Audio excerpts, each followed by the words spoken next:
American universities today are enrolling thousands of young men and women who realize the increasing importance of a college degree in competing for good career positions. And so the entering freshman arrives at the campus filled with determination and high purpose, ready to meet the challenge of college life.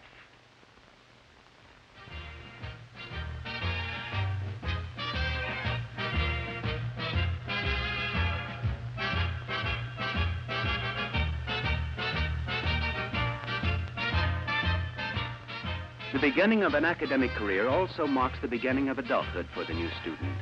No longer are his steps carefully guided. He must make his own way in this new community he has entered. Realizing that the freshman will need time to adjust to the more complex ways of college, the university has established a simple procedure for registration. The student receives an enrollment card which he fills out with great care. This card is then handed to a university clerk who carefully files it.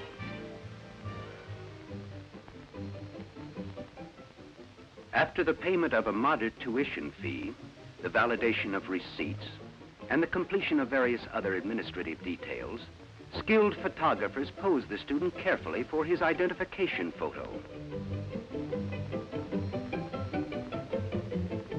He then purchases a padlock to protect the athletic equipment issued to him.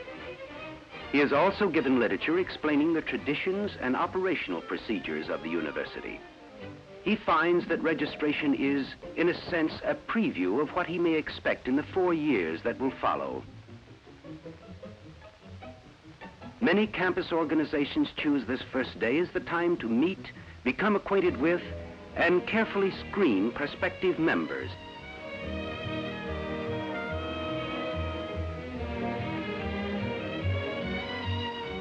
In the bookstore, the student purchases the textbooks which are to become his constant companions and friends. Cooperative planning by the faculty makes it possible to use the same books for several correlated courses, and the student finds that 1 or 2 texts are all that are required for the coming semester's work. Many years of research and experimentation have finally resulted in a method of registration which allows the student to complete his enrollment with as much speed and as few encumbrances as possible.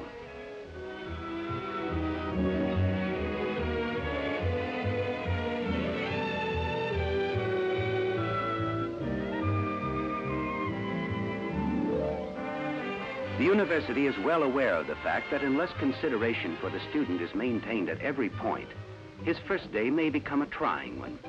And so everything possible is done to make certain that the freshman's introductory experiences with the college will be only the most pleasant.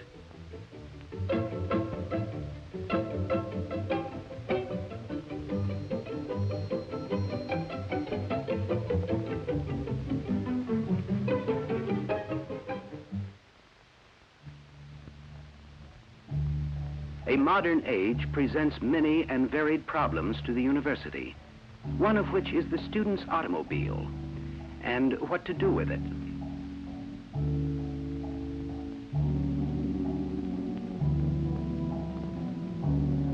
As the number of car-owning students grew, the problem was recognized, met squarely, and solved. Special large parking lots were built to accommodate the student vehicles, parking lots deemed by authoritative sources to be more than adequate to cover any present or future needs.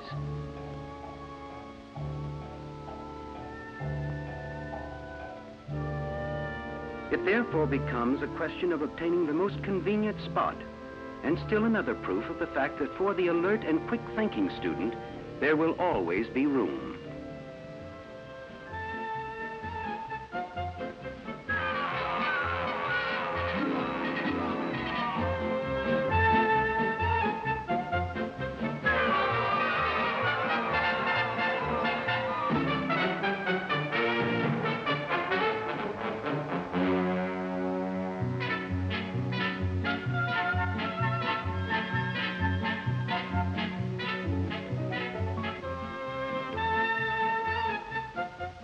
The university believes that the active mind should be accompanied by an equally active body, And so one of the most stringent requirements is a full and varied course in physical education.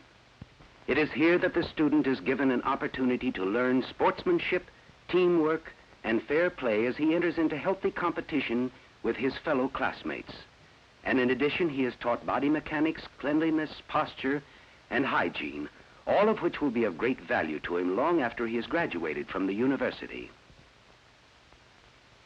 All gym classes are dismissed at 20 minutes before the hour.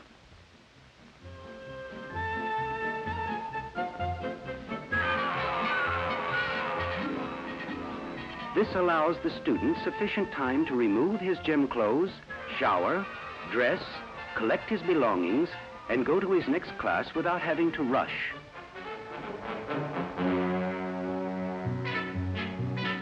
The architecture of the university combines beauty and utility, a fact borne out in this impressive flight of steps commanding the entrance. Not only does it enhance and complement the landscape, but it also serves the added practical purpose of getting the students from a low elevation to a higher one. In any case, it must be remembered that the university was built for the student, not the student for the university.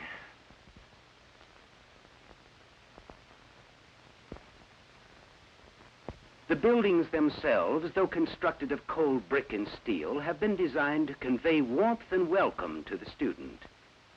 Yet mere superficialities do not disclose the great and wonderful activities taking place on the inside. The teaching and the learning, the acquisition of knowledge and new facts. It is indeed a surprise to the ever-curious student to discover the secrets that are held within these walls.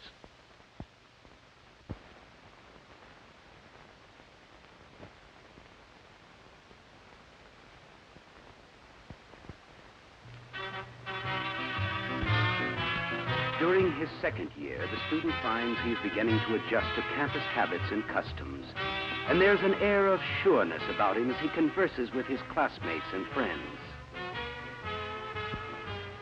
Because of ever-increasing enrollments, it has been necessary to hold some of the classes in temporary buildings. Students using these facilities take in stride the few little inconveniences that are involved. Contrary to the impression that most university classrooms have attained the size and impersonality of theater audiences, a recent survey revealed that the number of students in each class is close to an average of 26.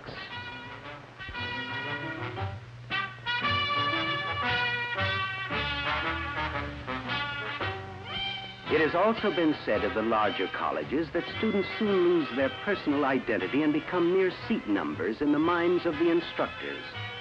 This was proved erroneous when it was found that in reality, much individualized attention is given by the professors. So much, in fact, is this the practice, that in many cases, warm friendships result.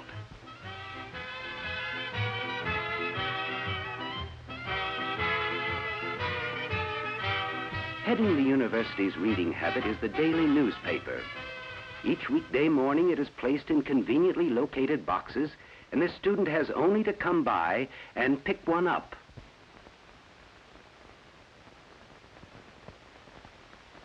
The Student Health Service offers aid to pupils with problems of physical and mental health. It is staffed by some of the finest men in the medical profession, and any student making use of this service can be assured of receiving expert diagnosis and proper treatment.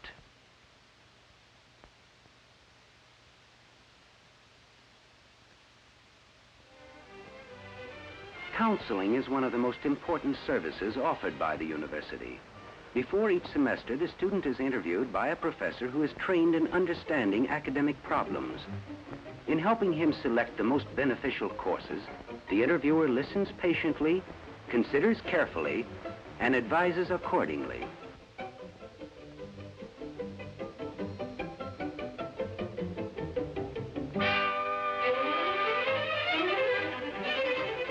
This professional guidance assures the student of a well-rounded program, personally fitted to his capabilities.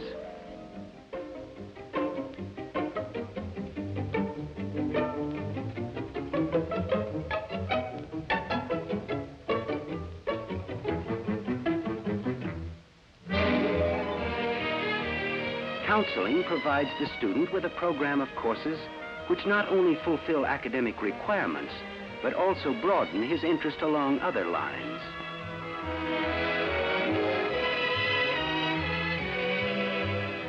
The subjects recommended by the counselor form a solid foundation for the more advanced courses of the curricula. Though on the surface, some of the prerequisites may seem extraneous or unrelated, they have become requirements only after careful survey has proven their preparatory work. And it is in the second year that the student also completes his required program of physical education.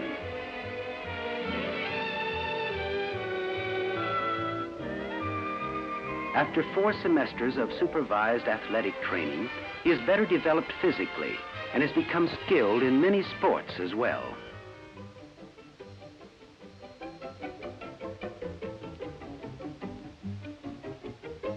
Swim.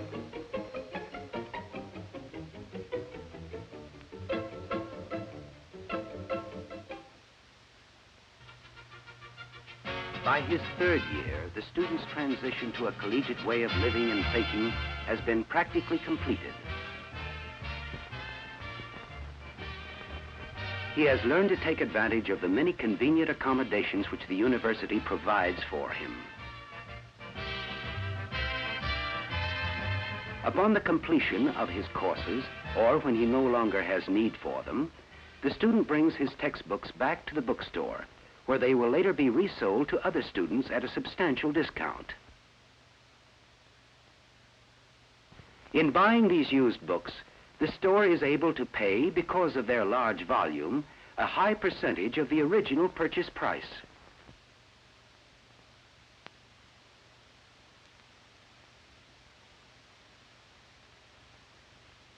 In the student store can be found school supplies and many other items necessary to carry on a college career. Run strictly on a non-profit basis, the prices are set at a level that nearly covers cost and expense.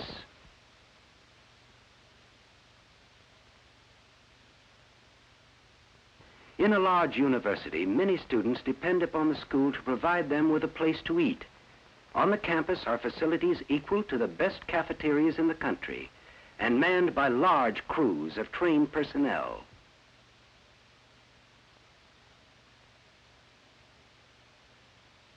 Here, too, cost and expense, not profit, establish the prices.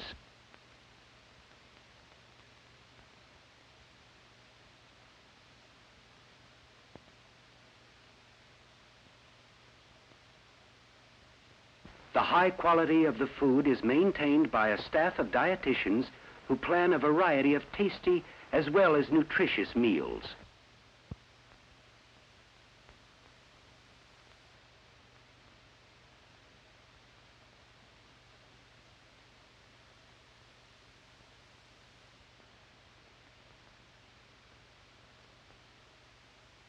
Football is playing an increasingly large part in campus life. And when the season rolls around, the excitement of the students over a single game may reach a fever pitch. But educators commend this spirit, for it promotes a feeling of unity as the students group together to give their all for their school.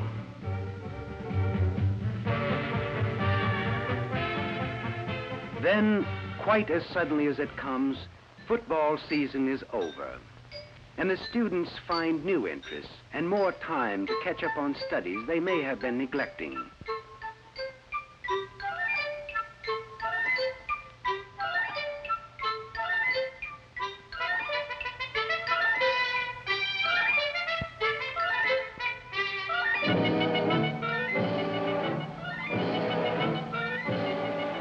Though spring may be a season of laziness and the lessening of activity, it is also somehow conducive to study. For when the air is still and only the sounds of the robin and the meadowlark disturb the quiet of the afternoon, what better time is there for gathering knowledge? There is indeed a certain eloquence in the ever so gentle sounds that nature serenades us with during this, the most pleasant of seasons. And it is these slight sounds that men throughout the ages have tried to capture with words or perhaps with music? For did not some of our most brilliant scholars, poets, and composers receive their inspirations while drinking in the beauties of nature on a quiet and peaceful spring afternoon?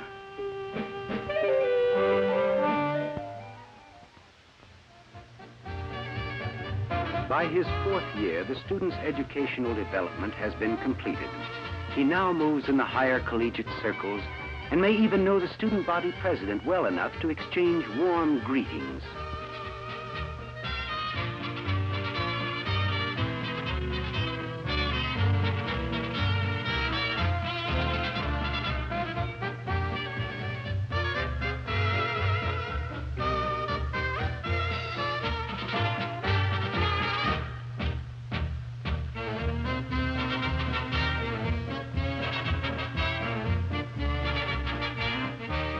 Problems that may have bothered him in earlier years, he is now able to meet with confidence, reason out carefully, and solve with academic precision.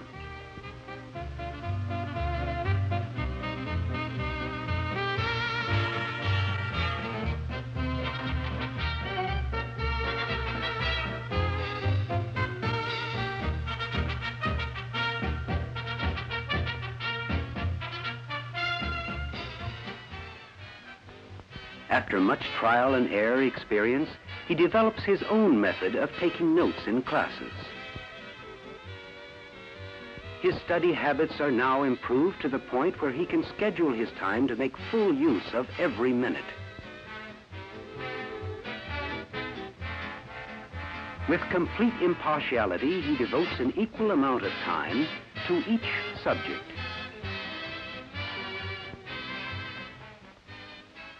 That he has learned his lessons well can be seen in many little ways as he carries on his everyday affairs.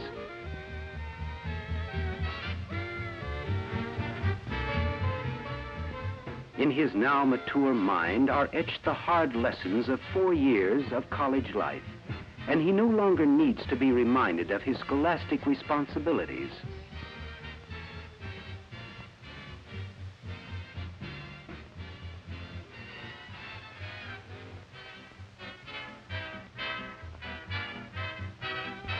The threat of exams loses some of its ominous foreboding, for he knows that while other students may suffer a few moments of anxiety, his hours of self-disciplinary studying will now pay off.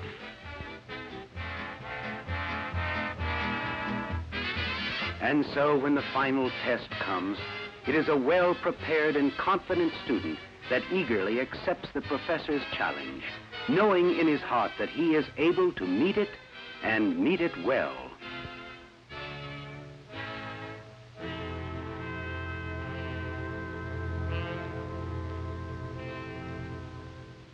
Then all too soon 4 years have passed, and it is a more mature, wiser student that accepts his diploma, perhaps a little sad to be leaving, but still anxious to start upon a new life. And he enters his chosen profession with confidence, for he knows that with his thorough training and education, he is ready and able to find his place in the world, wherever that may be.